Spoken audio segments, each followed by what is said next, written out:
Hello and welcome to lesson 15 of JavaScript. In this lesson, we're going to look at the math methods and then we're going to look at sets in JavaScript. My name is Mildred. In previous lessons, we have seen how to use methods in JavaScript. We have looked at some methods, but we want to look at the methods that we use to perform mathematical operations in JavaScript. We have a property called pi, like this, math.pi. And whenever we print math.pi to the page, we are going to get the value of pi. So let's say let x be equal to math.pi. And let's say document.getElement by id. And we want to get the element whose id is output1.innerHTML is equal to x. So when we print out x to the page, we should get the value of pi printed to the page. There are other math properties that we have, like if we want to have the Euler's value here, we'll put math.e like this and it prints the value out to the page. We also have things like square root of 2 written like this, and then when we save this and refresh, we get the square root of 2. And so there are other properties of the math in JavaScript. Research them to see the properties and then see how they are used. But let's go on to look at the methods that we are going to be using in our project. We have several math methods. We are going to look at most of them. You can research to find out the use of the ones we have skipped. Basically, the usage is all with the same syntax, but you just have to know what exists so that you know when to apply them and when you need them. We have a method called math.random like this. And what this does is that it prints out a number randomly between 0 and 1. So it's always a decimal number between 0 and 1, but never 1. So 1 is exclusive, 0 is inclusive. So when I save this and I refresh my page, I'm going to have any number at random. Every time I refresh, I get a random number between 0 and 1 printed to the page. We have something called math.floor like this. And what this does is that it rounds down to the nearest integer. So when we have things like 3.44, if I refresh my page, I'm going to get 3 instead of 3.44. So it always rounds down and gives you the nearest integer for this. So if I put 3.45, it's going to round down the same. All it needs is just the integer for math.floor. We use math.random and we get only decimal numbers. In the events that we want to get an integer, we can combine math.floor and math.random like this. So we write math.random in the parentheses, math.random like this. So we'll say math.random and let's say times 20. Let's say we want to get an integer between 0 and 19. So 20 is always exclusive. So when we print out x, it will give us a random integer between 0 and 19, but never 20. If we want it to give us up to 20, all we do is to add +1 here like this, and then it will be between 1 and 20. So we always get between 1 and 20. As long as we keep refreshing, it keeps giving us random number between 1 and 20. We have math.ceil written like this. And what we use this to do is to round up to the nearest integer. So if I have something like 3.45, it's going to round this up to the nearest integer and give me 4 instead of 3.45. If I have 3.09, it's going to round this up and I'm going to get 4. So anything above 3, it just gives you 4 to the nearest integer. If I have 3.00, we'll save, you refresh, and it will give us 3. So anything above 3 gives you the nearest integer 4. So once it's above the particular integer, even by 1 like this, it's going to round up to the nearest integer, which is 4. So once it goes above a particular point or a particular integer, it moves to the next integer. So that is how we use the ceil method. We have the math.trunc method like this, and what this does is to give us the integer part of a number. So this will just return 3 here. So when I save and I refresh, I'll have 3 because all it wants is the integer part of the number. So if I have something like 8.99, it only returns 8 to me because it gives me the integer part of a number. We have math.sign like this, and what this does is that when it is a positive integer, it returns 1. So when I refresh, I have 1. When it is a positive number, it returns 1. When it is a negative number, it returns -1. And when it is null or 0, it returns 0. So refresh, I have 0.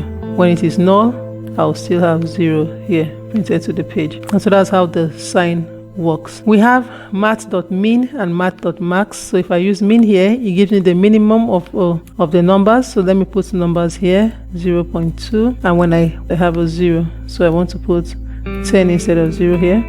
So it will give me the minimum as 0.2 on the page.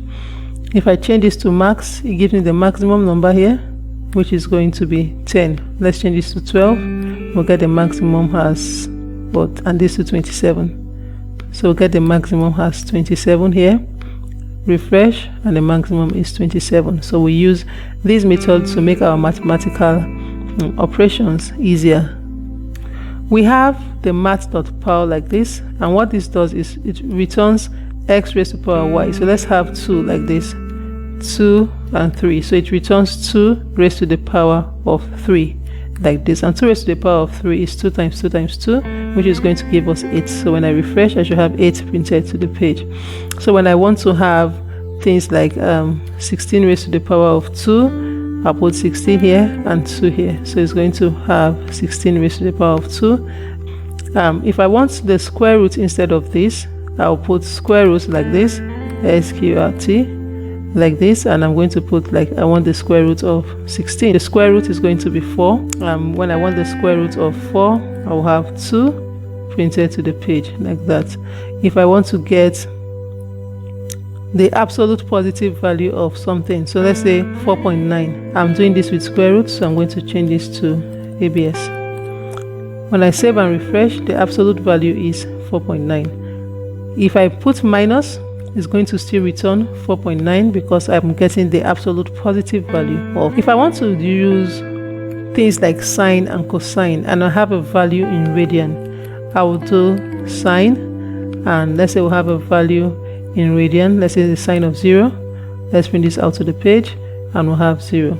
If I don't want it in radian and I want it in degrees, and we know the formula for converting from radian to degrees, which is the value in degree times, we'll do maths.pi, and then we'll divide it by 180. So I think this is the formula, and so this is going to print it out in degrees rather than in radian like this. And the same thing for cos is exactly the same method. We get the cosine like this, and so you can practice this to be able to understand this. If you want to have the hyperbolic sine of x, for those who are into deep mathematics, or you want to create a scientific a page or an embedded system with some scientific calculations, you want to make a calculator, you need to understand this. So we have sine of h. This gives you the hyperbolic sine of x, or the hyperbolic sine of whatever is applied here. So let's say the value of 2 is applied here. We want to get the hyperbolic sine of this, and then when I refresh, I will get the hyperbolic sine. The same thing, we want to get the hyperbolic tangent of something, we'll do tan h like this. If we want to get the log of something, let's say we want the natural logarithm of the value, so let's say we want the log of 10. What's the natural log of 10? We're going to save this, refresh, and we're going to have the natural log of 10. If we want to have the base 10 log of a number, so let's say base 10 log of 1 million, for instance. So we're saying how many times will we multiply 10 to get 1 million, and so we know it's 10 raised to the power of 6, so the answer should be 6 when we refresh our page. There are several methods. You can research them to see the different methods, have an index of the methods written somewhere, so that when you need to perform mathematical operations, you know what already exists that you can just call on to use rather than recreate these in the function. We have looked at comparison operators previously. We have things like boolean, and we can write boolean like this, boolean, and in a pair of parentheses we supply an argument, and this argument is going to compare the two values. Let's say I want to know if 10 and 11 are equal, so I'll do 10 equal to 11 like this, and it's going to tell me either true or false here. So once you use a boolean method like this, it's going to tell you compare the two with your comparison operators, and it will tell you if this is true or false. And so because it is false, it's going to return false to the page. Now we have other comparison operator. This checks for equality, this checks for equality and type. So if I put 10 equal to 10 like this, it's going to return false because it's checking for both equality and type of the value here. But if I leave this to be double equal, it's not checking for the type but just the equality of the value, and so I'll get true. So that's the difference between those two. If I put not equal to like this, it's going to check, are these not equal? It will return false because they are equal. But if I put equal to, it's going to return true because it's reversing and it's going to be the opposite. So if I want to put things like greater than or equal to, is it greater than or is it equal to this? It's going to return true because it is one of the above. Is it less than or equal to? It is not less than, but it is equal to, so I'll still get true to the page.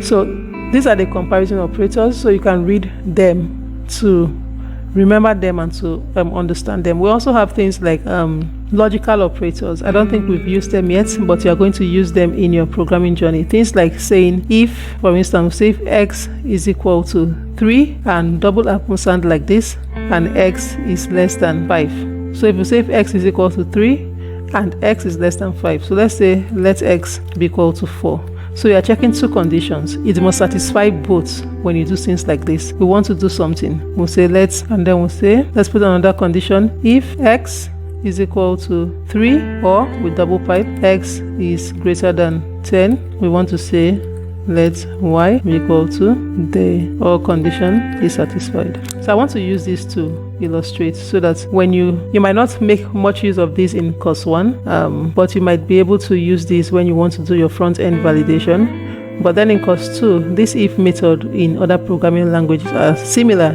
because you want to see if something from the database satisfies 2 or more conditions. You want to see if maybe all of the input field have values in them. So you want to say if everything have value, if first name and last name and all of them together are not null, then something. So this is where this will become useful. So you need to understand this concept, and then when we apply them to software development, you will understand it better. But the thing is, you have to understand that you can compare two expressions using the logical operator, the double and like this, or the double pipe like this. So you use double ampersand to say and, which means that they must satisfy both conditions.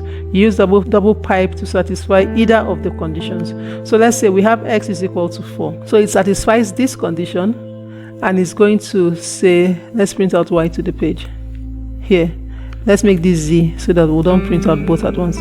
So we say if x is equal to 4, if x is equal to 3, and x is less than 5. Now it's going to, let's use an else statement to say y. I'll say let y here, and I'll say let z here. So you get what I'm doing. I'm trying to make sure that I use this here. So we'll say z is equal to x does not satisfy the condition. So in this situation, it is going to print out, sorry, I'm going to use y here, sorry. So in this situation, it is going to print out x does not satisfy the condition because at this point, it doesn't satisfy both. X is not equal to, so we'll use double equal sign to specify comparison between two. So x is not equal to 3 and x, but x is less than 5. It satisfies one but not all, so it's going to give us x does not satisfy the condition printed to the page. When I refresh, x does not satisfy the condition. But if in the event I use or here instead of and like this, is going to change to x satisfies the condition because I say print this out if it satisfies either. So save, refresh, and it satisfies the condition. So the same thing with this z. I'm using or here, so it will say if x is equal to 3, we use double equal sign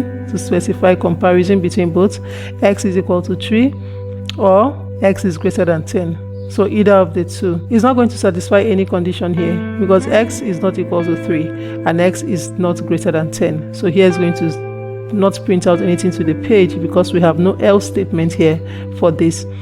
So when I refresh, I'm not going to have anything printed because I have no else statement on the page. But if I have else here, I will say z, so I'm redefining z twice. So I'll say else z is equal to the or condition is not satisfied, like this. Save, and this time it's going to tell me the or condition is not satisfied. So you get the logic of using logical operators. And so we are going to look at sets now.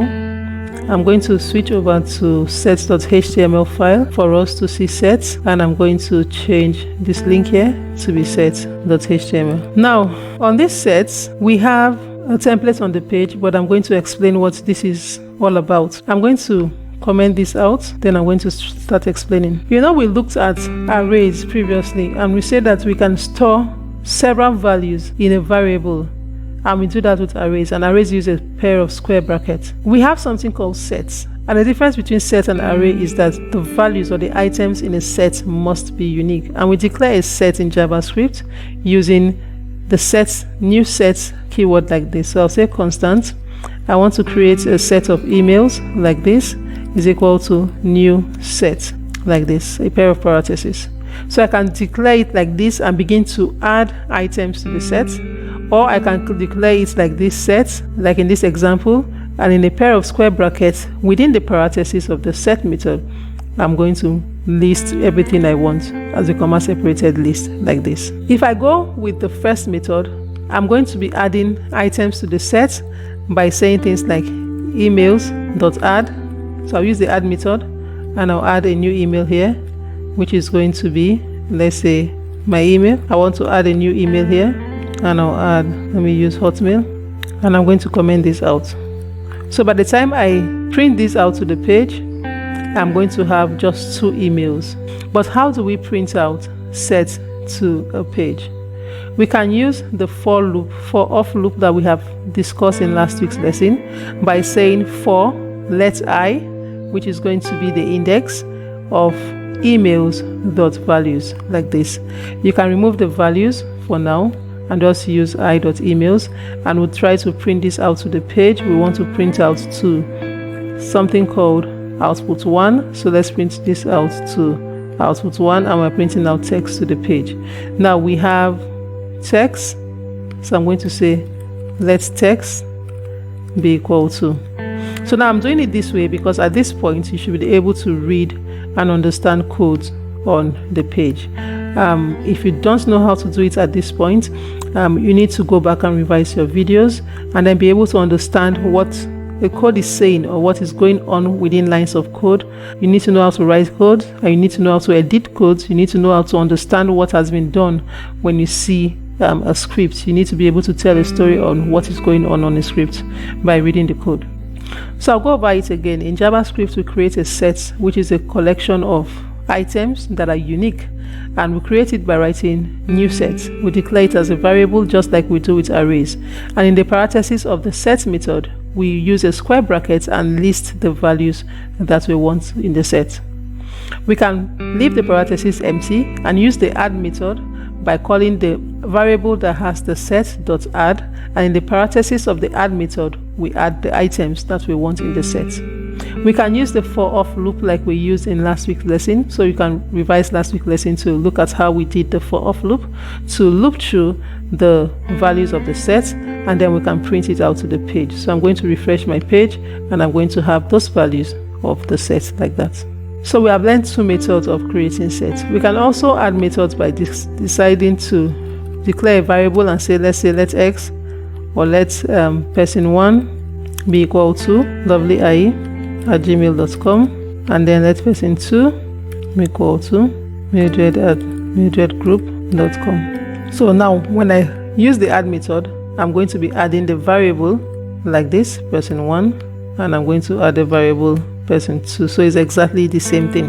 Save. When I refresh, I have the same thing on the page because I have specified exactly the same thing. So if I did something like this, test1@gmail.com, and I will say test2@test.com, refresh, and I have them on the page. So this is an alternative way of creating this on the page. So I'm going to delete this and I'm going to use this method. Now we have this set of 3 emails, and whenever we want to add a new thing to the set, we use the add method like this, and then this adds to the set. So we have test 1, 2, 3, 4 on the set. If we want to delete, let's say we want to delete test 1 out, we use email.delete, and we have this one deleted when I refresh my page like this. If we want to loop through, we use the for off loop. We can also use the for up, and we put emails.values like this. It's going to do exactly the same thing, print out what we want on the page like that. We can also use another method which is the same thing as the values method. I say email dot, instead of dot values we'll put dot key like this. Email dot key, keys in plural, email dot keys and it's going to do exactly the same thing like that. If we want to make this compatible with maps, which we are going to look at in the next lesson, we'll use email.entries like this, and this is going to bring it out as a value pair. So it's going to put them as a map, but it's going to bring test1 at test.com twice. So let me remove this delete statement, and let's have all 4 of them, but in value pair like this. And so we use entries to list them like this in the event that we want to use this to create a map later on, because maps are in key value pairs, and we're going to look at the concept of maps in the next lesson. So this is all about sets in JavaScript. This is where we're going to end. We're going to apply this to our development projects for you to get more understanding, for you to see how they are applied in software development. Thank you, and see you in the next lesson.